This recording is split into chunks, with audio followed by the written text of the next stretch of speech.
A lot of people have wanted to have an easy way to automate the operation of a model train layout that has a single track with a reverse loop at each end. I call this a twin reverse loop layout. This video demonstrates a plug-and-play way to do it using Tomix control equipment and track.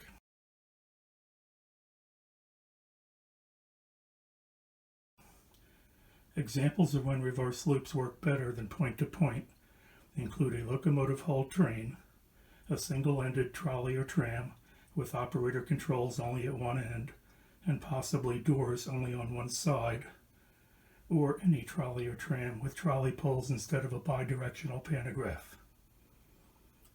I have been able to work out the details to automate such a layout using the Tomix 5563 Automatic Operation Unit, or AOU.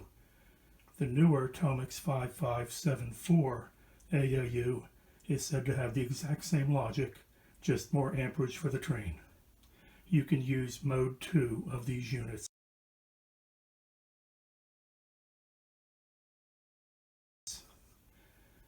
This mode 2, is designed to operate a point-to-point layout with a center passing siding. But it turns out that it can also operate what seems to be just the opposite, a layout with two reverse loops and a center single track.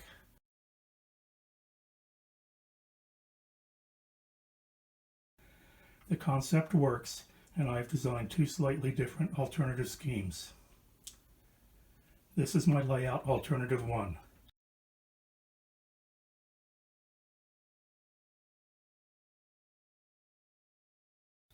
My demonstration layouts use Tomix Mini Rail and the S37 Wide Tram TCS sensors.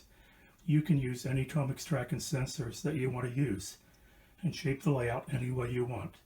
You can lengthen and bend the center section or either or both loops as long as the basic arrangement does not change. Doing this and adding scenery will add visual interest to the layout. I've kept this demonstration layout simple for clarity. The track power feeder, F1, must be oriented as shown in the drawing, and it must be in the single track center section of the layout. When the train, or trolley in my case, stops at a sensor, it must not be on any other sensor or on a track switch. I will call these points here instead of track switch or turnout, since Tomix calls them points and labels the cable receptacles as P1 and P2. The points must be fine track points with a complete power routing feature. These have internal connectivity circuitry and a visible insulated rail gap on both continuous outer rails across from the frog. You can see them here and here.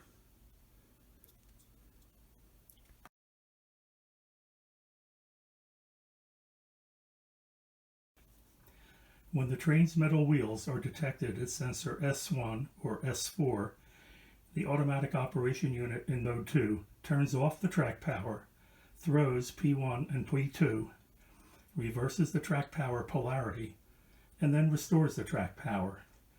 In all AOU layouts, there is only one track feeder, so this reversing of track polarity affects the entire layout. But the throwing of the points in this layout re-reverses the polarity within the return loops. This negates the direction change within the loops. So the loops will always operate in a clockwise direction, while only the single center track section of the layout actually changes direction. Sensors S2 and S3 just stop the train, and only do so in one direction. They do not reverse the track power or throw the points. This is my alternative 1 layout design, which places all 4 Tomix TCS sensors within the reverse loops. All stops therefore occur within the loops. If you turn the volume up, you may be able to hear 3 clicks from the Automatic Operation Unit as it reverses the track power, then throws P1, and then throws P2.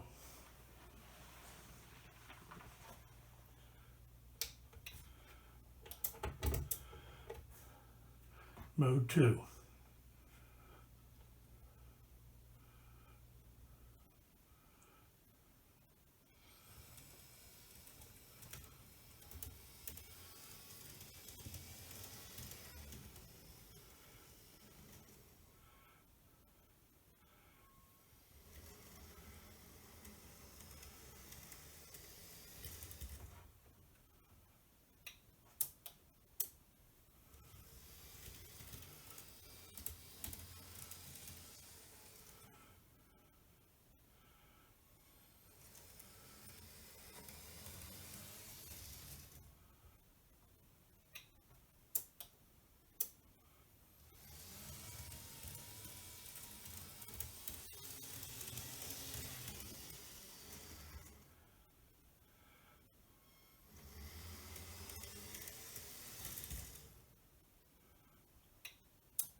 This is my alternative layout number 2. It moves the optional stop-only sensors S2 and S3 onto the single center track section. Each will stop the train in one direction only. Sensors S1 and S4 must remain in the reverse loops.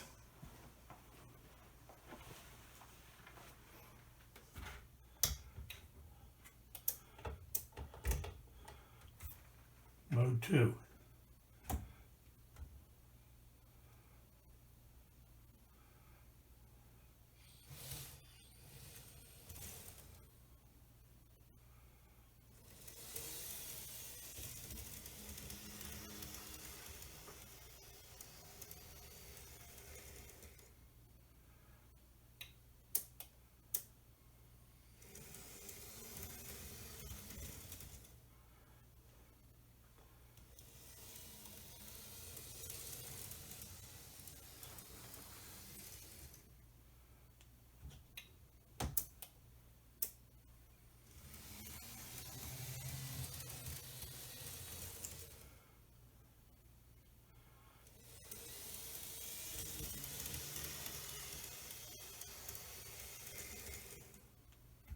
Reversal, sensor points 1, points 2.